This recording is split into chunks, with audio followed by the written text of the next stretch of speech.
শান্ত নদীর পাশে অবস্থিত ছোট্ট চাঁদপুর গ্রামের একটি বাড়িতে থাকে আয়েশা আর সাহিল। তাদের বিয়ের বয়স মোটে 1 বছর। সাহিল একটি বেসরকারি সংস্থায় কাজ করে আর আয়েশা ঘর সামলায়। বাড়িতে সাহিলের বিধবা মা সাহেলা বেগম আর ছোট বোন তানজিলা ছাড়া আর কেউ নেই। সালেহা বেগম মানুষ হিসেবে ভীষণ নরম আর শান্ত। তিনি আয়েশাকে নিজের মেয়ের মতোই আগলে রাখতেন।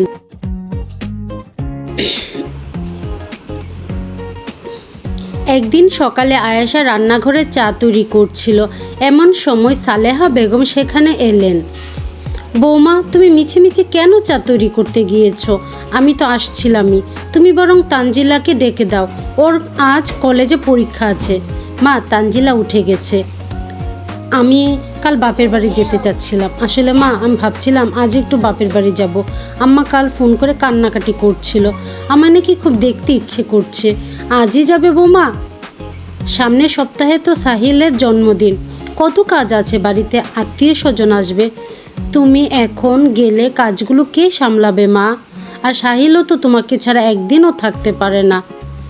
তার চেয়ে বরং তোমার আম্মাকে এখানেই আসতে বলো না, আমরা সবাই মিলে থাকবো। মা, আপনি তো জানেন আমার আম্মা আসতে পারবে না, ওনার শরীরটা ভালো না। আর ভাই বৌদি আছে, আম্মাকে ছাড়বেন। আমি তো বেশি দিন থাকবো না মা, 2-3 দিনেই চলে আসব। আমি সব গুছিয়ে দিয়ে যাব, আপনার কোনো কষ্ট হবে না মা। ঠিক আছে বৌমা, তুমি যখন যেতেই চাইছো যাও। মাকে তো দেখতে ইচ্ছে করবেই, তবে সাবধান আর তাড়াতাড়ি ফেরার চেষ্টা করো। তোমাকে ছাড়া বাড়িটা খুব ফাঁকা ফাঁকা লাগবে। শাশুড়ির অনুমতি পেয়ে আয়েশা খুশি মনে ব্যাগ গুছিয়ে বাপের বাড়ি রওনা দিল। সেখানে পৌঁছাতেই তার ভাবি রেশমা তাকে জড়িয়ে ধরল। রেশমা দেখতে খুব মিষ্টি হলেও মনে মনে ছিল ভীষণ কুটিল। আরে আয়েশা, কতদিন পরে এলি? তোকে ছাড়া বাড়িটা একদম খা খা করছিল। আয় ভেতরে আয়, তোর জন্য তোর প্রিয় মালাইকারি রান্না করেছি। ভাবি, তোমাদেরকে খুব মিস করি আমি। ওখানে সবাই খুব ভালো, কিন্তু তাও মনটা সারাক্ষণ এখানে পড়ে থাকে। আম্মা কোথায়? ভাইয়া ফেরেনি অফিস থেকে? আম্মা ঘরেই আছে, তুই যা। আর আয়েশা, এবার কিন্তু তোকে সহজে ছাড়ছি না, 1 সপ্তাহ থাকতেই হবে। 1 সপ্তাহ? না না ভাবি, মা আমার জন্য দুশ্চিন্তা করবে, আর 2-3 দিনে বেশি থাকতে মানা করে দিয়েছে। তাছাড়া মা একা সব কাজ সামলাতে পারেন না।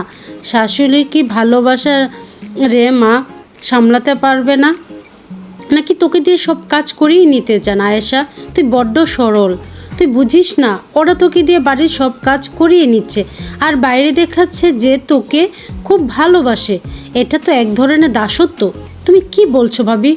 মা তো আমাকে নিজের মেয়ের মতোই দেখেন, আমাকে কখনো জোর করে কোনো কাজ করান না। আরে গাধা, এটাই তো কৌশল। মিষ্টি করে কথা বলে কাজ করিয়ে নেওয়াটাই বুদ্ধিমানের কাজ। আমার শাশুড়িও এমন করতো, কিন্তু আমি তো অত সহজে ধরা দেইনি।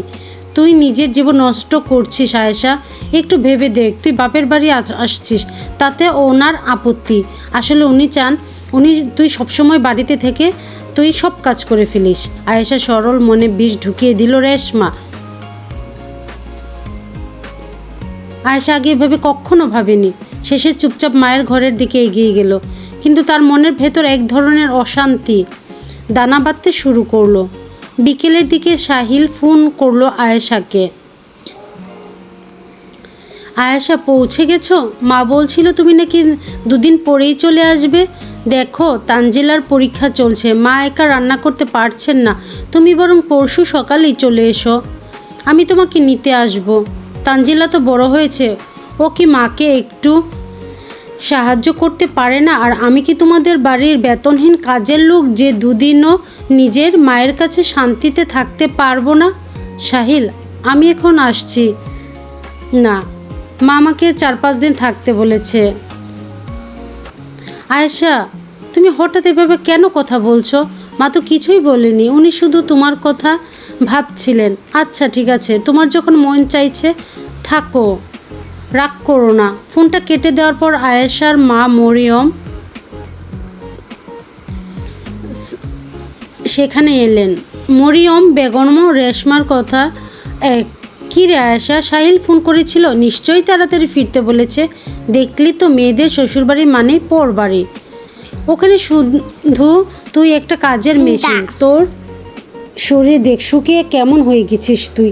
ঠিক বলেছ মা। আয়েশা তুই আজ থেকে একটা কথা মাথায় ঢুকিয়ে নে, তুই যদি এখন থেকে ওদের হুকুম মানা শুরু করিস তবে সারা জীবন তোকে এভাবেই কাটতে হবে। নিজের গুরুত্ব বাড়াতে শেখ। ওরা যদি ফোন করে বলবি তোর শরীর খারাপ, দেখবি কেমন জব্দ হয়। মার ভাবির কুপ্ররোচনায় আয়েশার মন ধীরে ধীরে বিষিয়ে উঠল। ধীরে ধীরে সে সব কিছু নিয়ে খুবই চিন্তায় পড়ে গেল। 4 দিন পর যখন সে শ্বশুরবাড়িতে ফিরল, তার চোখে মুখে কোনো আনন্দ ছিল না। বাড়িতে ঢোকা মাত্রই সালেহা বেগম এগিয়ে এলেন। বৌমা এসে গেছো? খুব ক্লান্ত দেখাচ্ছে। তানজিলাকে বলছি তোমাকে শরবত দিয়ে আসতে, এত আদিক্ষেতা দেখানোর দরকার নেই মা। কাজের লোক নই যে সবসময় আপনার চোখের সামনে থাকতে হবে। আমি আমার মতো থাকবো। বেশি ছিলাম বলে আপনার খুব রাগ হয়েছে। একই কথা বলছো বৌমা, আমি কি কখনো তোমাকে ওসব বলেছি? সাহিলই তো তোমাকে আসতে বলেছে। সাহিল কি বলেছে আমি জানি না, তবে এখন থেকে জেনে রাখুন, আমি যখন খুশি বাপের বাড়ি যাব আর যতদিন খুশি থাকব। বাড়ির কাজে আমি সব সময় হাত লাগাতে পারবো না। আমার নিজেরও একটা জীবন আছে। সালেহা বেগম পাথর হয়ে দাঁড়িয়ে রইলেন। তিনি বুঝতে পারলেন না যে মেয়েটি হাসি মুখে বাড়ি থেকে গেল আর ফিরে আসলো এমন হয়ে। তিনি মনে মনে ভাবলেন, বৌমা হঠাৎ এমন কেন হয়ে গেল? আমি কি কোনো ভুল করেছি, নাকি ওর মা ভাবি ওকে কিছু বুঝিয়েছে? হে উপরওয়ালা, আমার সাজানো সংসারটা যেন ভেঙে না যায়। ও ছোট মানুষ, হয়তো কোনো কারণে রাগ করেছে। 2 দিন গেলেই সব কিছু আবার আগের মতো ঠিক হয়ে যাবে। কিন্তু সালেহা বেগম জানতেন না এই ভুল বুঝাবুঝির পাহাড় আরও বড় হতে চলেছে। আয়েশা এখন থেকে আর সংসারের কাজে মন দেয় না। সারাক্ষণ বাপের বাড়ির লোকদের সাথে ফোনে কথা বলে আর শাশুড়ি ও ননদের উপর হুকুম চালায়। তানজিলা পড়াশোনার ফাঁকে ফাঁকে সব কাজ করে আর সালেহা বেগম অসুস্থ শরীর নিয়ে রান্না সামলান। এভাবে দিন কাটতে থাকে।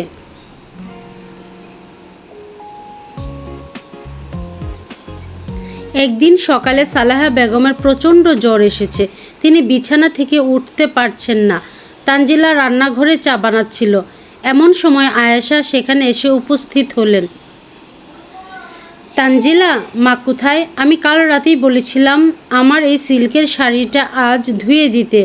ওটা আমাকে বিকেলে এক বান্ধবীর জন্মদিনে পরে যেতে হবে। মা কি এখনও ঘুমাচ্ছেন? বেলা তো 10টা বাজে। ভাবি মার খুব শরীর খারাপ, কাল রাত থেকে 103 ডিগ্রি জ্বর। আমি মাকে বলেছি একদম বিছানা থেকে না উঠতে। শাড়িটা কি খুব জরুরি? মা অসুস্থ হলে ধুয়ে দেবেন, অথবা আমি সময় পেলে করে দেব। জ্বর নাকি কাজের ভয়ের নাটক? আমি জানি তোমাদের সব কৌশল। মা সব সময় বলেন আমাকে নিজের মেয়ের মতো দেখেন, অথচ আমার একটা শাড়ি ধুতে ওনার গায়ে জ্বর এসেছে। শোনো তানজিলা, আমি ওসব শুনতে চাই না। মাকে বলো উঠে শাড়িটা ধুয়ে দিতে। বয়স্ক মানুষের হাত চালালে শরীর ভালো থাকে, বসে থাকলে রোগ বেশি বাড়ে। বৌমা তুমি চেঁচিও না। তানজিলা তুই শর্ত। মা আমি ধুয়ে দিচ্ছি শাড়িটা। বৌমার দরকার যখন তখন ওটা করে দেওয়াই ভালো। আমার জ্বর তেমন কিছুই না, একটু জ্বর হয়তো কমে যাবে। মা তুমি এই অবস্থায় কলতলায় যাবে? ভাবি তুমি কি মানুষ? মা কাঁপছেন জোরে। আর তুমি ওকে দিয়ে কাপড় ধোয়াচ্ছ? ভাইয়া জানলে কিন্তু আজ খুব খারাপ হয়ে যাবে। ভাইয়ার ভয় দেখিও না তানজিলা। মনে রেখো সাহিল আমার স্বামী, ও আমার কথায় বিশ্বাস করে। আর শুনো, মা কাপড়টা ধুয়ে রোদে গিয়ে তবেই বিশ্রাম নেবেন। সালেহা বেগম টুলতে টুলতে কলতলায় গেলেন। তানজিলা কান্না করতে করতে কলেজে চলে গেল। আয়েশা নিজের ঘরে গিয়ে আয়নার সামনে দাঁড়িয়ে নিজেকে সাজাতে শুরু করলো। কিছুক্ষণ পর ভাবি রেশমার ফোন এলো। কী রে আয়েশা, কী খবর? সব কন্ট্রোলে আছে কি? হ্যাঁ ভাবি, ঠিক যেমনটা বলেছিল। আজ তো শাশুড়িকে দিয়ে জ্বরের মধ্যেই কাপড় ধুয়ে নিলাম। একটু করা না হলে ওনারা মাথায় চড়ে বসবে। তবে সাহিল ইদানিং খুব ব্যস্ত, সন্দেহ করতে দে। অনলাইন থেকে মাসে কত টাকা পাচ্ছিস এখন? এই তো গত মাসে প্রায় 15,000 টাকা পেয়েছি। ওটা আমি আম্মার অ্যাকাউন্টে পাঠিয়ে দিব। ভাবি, সাহিলকে জানায়নি। জানলে হয়তো হাতছাড়া হয়ে যাবে।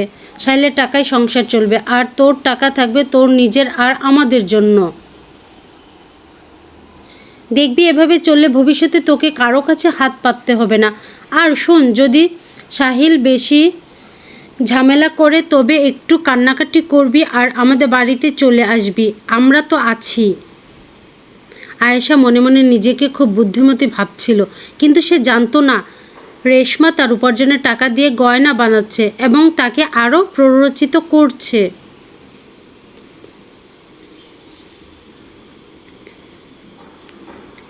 কিছুদিন পর আয়েশা জানতে পারে সে মা হতে চলেছে। খুশির খবর হলেও তার মনে শান্তি ছিল না, কারণ রেশমা তাকে বুঝিয়েছিল বাচ্চা হলে শাশুড়ি তাকে দিয়ে আরও বেশি কাজ করাবে।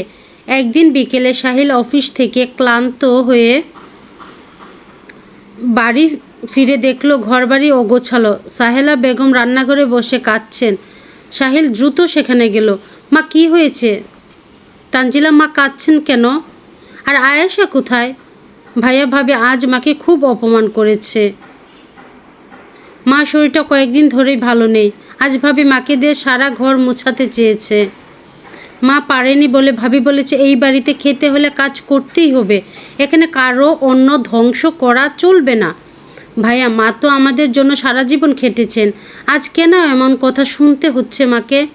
আয়েশা এমন কথা বলেছে? আমি তো বিশ্বাসই করতে পারছি না। ও তো এমন ছিল না। সাহিল বাবা, তুই শান্ত হ। বৌমা এখন অন্য অবস্থায় আছে, ওর মনে হয় মেজাজ একটু বিগড়ে গেছে। তুই কিছু বলিস না ওকে। আমি শুয়ে নেব বাবা, সব কিছুই শুয়ে নিব। আমারই মেয়ে, সাথে আজই কথা বলবো। সাহিল রাগে গড়গড় করতে করতে আয়েশার ঘরে গেল। আয়েশা তখন ফোনে তার ভাইয়ের সাথে কথা বলছিল আর হাসছিল। সাহিলকে দেখে সে ফোনটা রাখলো। আয়েশা, তুমি কি মানুষ নাকি পাথর? মাকে তুমি বললে যে তিনি এই বাড়িতে অন্ন ধ্বংস করছেন।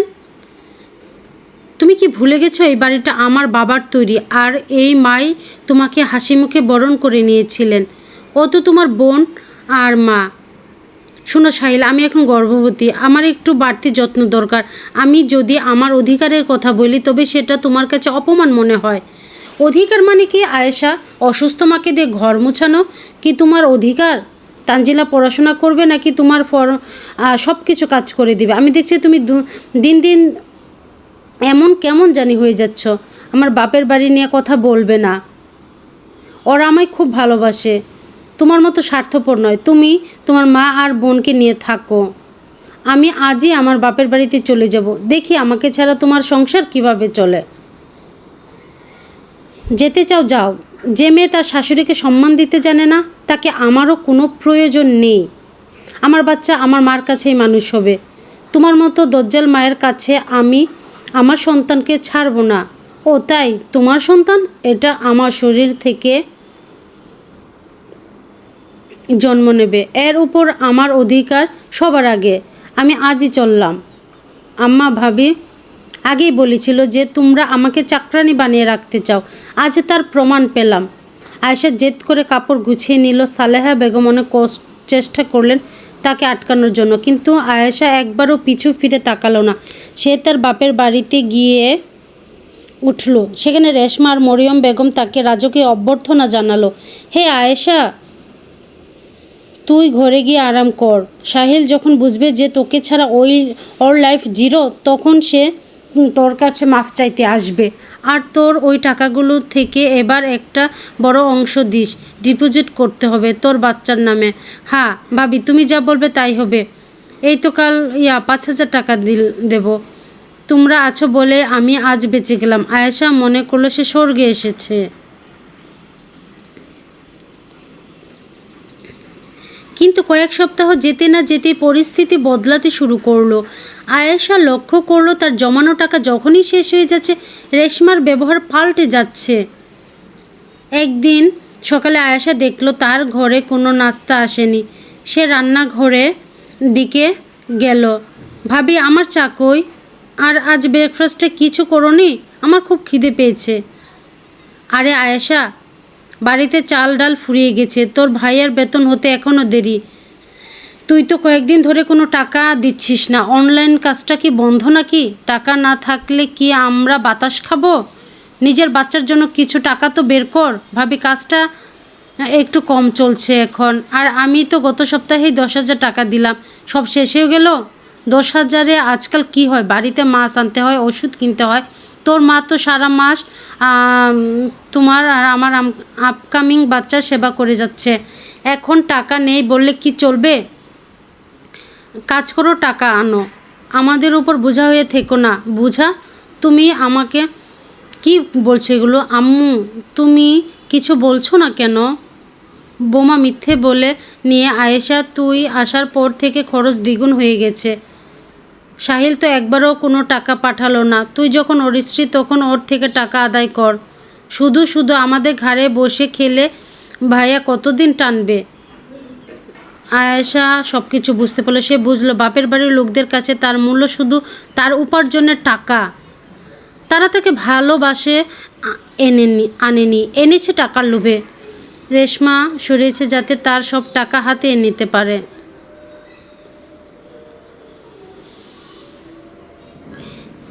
সেদিন রাতে আয়েশা একা ঘরে বসে কাঁদছিল। তার মনে পড়ল সালেহা বেগমের কথা। জ্বরের মধ্যেও তিনি তাকে চা করে দিয়েছিলেন, অথচ আজ নিজের লোকদের মাঝে সে নিজেকে একা মনে করছিল। হে উপরওয়ালা, আমি কি করলাম?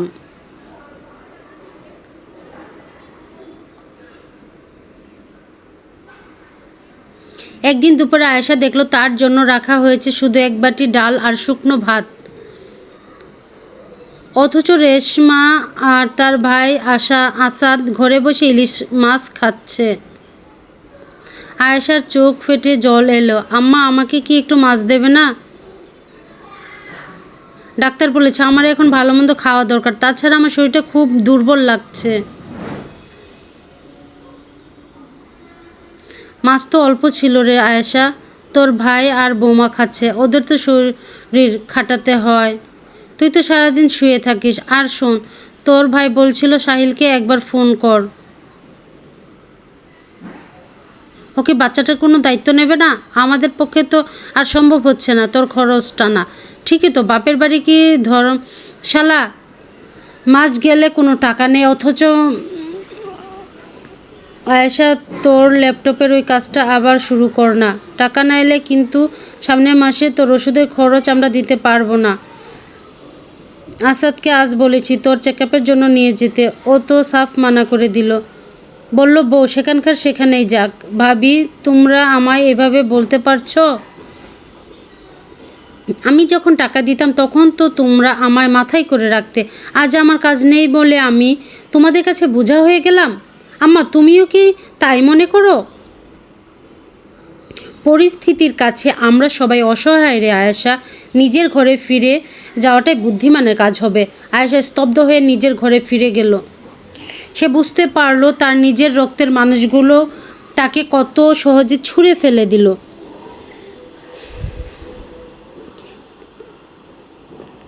সেই রাতে ভাবছিল সালেহা বেগমের কথা। মানুষটা তাকে কখনো একবেলা না খাইয়ে রাখতেন না। অসুস্থ হলে মাথায় হাত বুলিয়ে দিতেন। সাহিল রাগ করলেও তার পছন্দের জিনিসগুলো অফিস থেকে ফেরার সময় ঠিকই নিয়ে আসতো। নিজের জেদ আর ভাবির কুবুদ্ধিতে সেই হীরের টুকরো মানুষগুলোকে হারিয়েছি। হে উপরওয়ালা, আমায় একবার সুযোগ দাও সব ঠিক করার।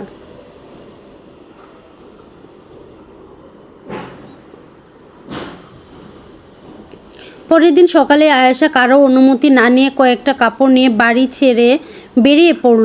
যাওয়ার আর কোনো জায়গা নেই, হয় মরতে হবে নয়তো ক্ষমা চাইতে হবে। টলতে টলতে সে পৌঁছালো সাহিলের বাড়ির গেটে। ভেতরে ঢুকতে তার বুক কাঁপছিল। দরজা খুলল তানজিলা। আয়েশাকে দেখে সে স্তব্ধ হয়ে গেল। ভাবি, তুমি এই অবস্থায় একা? তোমার এই হাল হয়েছে কেন? তুমি তো কত শুকিয়ে গেছো। সাহিল কি বাড়িতে আছে? তানজিলা মা কোথায়? তানজিলা ডাকে সালেহা বেগম ঘর থেকে বেরিয়ে এলেন।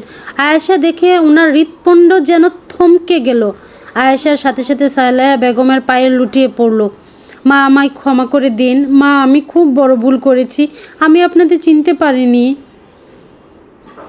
আমার বাপের বাড়ির লোকেরা আমায় তাড়িয়ে দিয়েছে মা, আমার আর যাওয়ার কোনো জায়গা নেই, আমায় শুধু একটু ঠাঁই দিন, আমি আপনাদের বাড়ির দাসী হয়ে থাকবো মা। এ কী করছো বৌমা, উঠো, তুমি তো আমার বাড়ির লক্ষ্মী। রাগের মাথায় মানুষ অনেক কিছু করে ফেলে, তাই বলে কি মা কখনো মেয়ের উপর রাগ করে থাকে? তানজিলা, তাড়াতাড়ি বৌমার জন্য শরবত নিয়ে আয়, বৌমার মুখটা দেখ, কতদিন মনে হয় কিছু খায়নি। সালেহা বেগম একবারও জানতে চাইলেন না আয়েশা কেন চলে গিয়েছিল। তিনি শুধু পরম মমতায় তাকে আগলে ধরলেন। ঠিক সেই সময় সাহিল অফিস থেকে ফিরে এলো। আয়েশা দেখে তার চোয়াল শক্ত হয়ে গেল। তুমি আবার এখানে কেন এসেছো? তোমার তো বাপের বাড়ি স্বর্গ ছিল, ওখানেই তো তোমার সব সম্মান ছিল, এখানে কেন ফিরলে আমাদের অন্য ধ্বংস করতে? সাহেল, খবরদার ওভাবে কথা বলবি না, ও আমার বাড়ির বড় বৌমা, আমার নাতি বা নাতনির মা হতে যাচ্ছে। মানুষ ভুল করলে তাকে শুধরে নেওয়ার সুযোগ দিতে হয়। আয়েশা তার ভুল বুঝতে পেরেছে, এটাই সবচেয়ে বড় কথা। মা, ও তোমাকে কত অপমান করেছে, তুমি ভুলে গেলেও মায়েদের অনেক কিছু ভুলতে হয় রে বাবা। আমি তো ওর শাশুড়ি নই, আমি তো ওর মা হতে চেয়েছিলাম। আজ ও যদি ফিরে আসতে পেরেছে তবে আমার কোনো অভিযোগ নেই। আয়েশা, যাও মা, আগে গোসল করে নাও, আমি তোমার প্রিয় খিচুড়ি আর বেগুন ভাজি করেছি। আয়েশার মনে হলো সে প্রাণ ফিরে পেল। সেদিন কথা না বলেও রাতে আয়েশার ঘরে ওষুধ নিয়ে এলো। সে দেখলো আয়েশা বিছানায় শুয়ে ডুকরে ডুকরে কাঁদছে। কেঁদো না আয়েশা, তোমার চোখের জল দেখলে বাচ্চার ক্ষতি হবে, আমি সব জানি। তোমার ভাবি আর মা তোমাকে কিভাবে ব্যবহার করেছে, কিন্তু তুমি কেন ওদের কথায় আমাদের অবিশ্বাস করলে? আমি খুব বড় পাপ করেছি সাহিল, তোমাদের যে কত বড় মন সেটা আমি বুঝিনি, আমাকে ক্ষমা করে দাও। আমি প্রতিজ্ঞা করছি সারা জীবন আমি এই মায়ের সেবা করব। মা আমাকে যে নতুন জীবন দান করেছেন তা আমি কোনোদিন ভুলব না।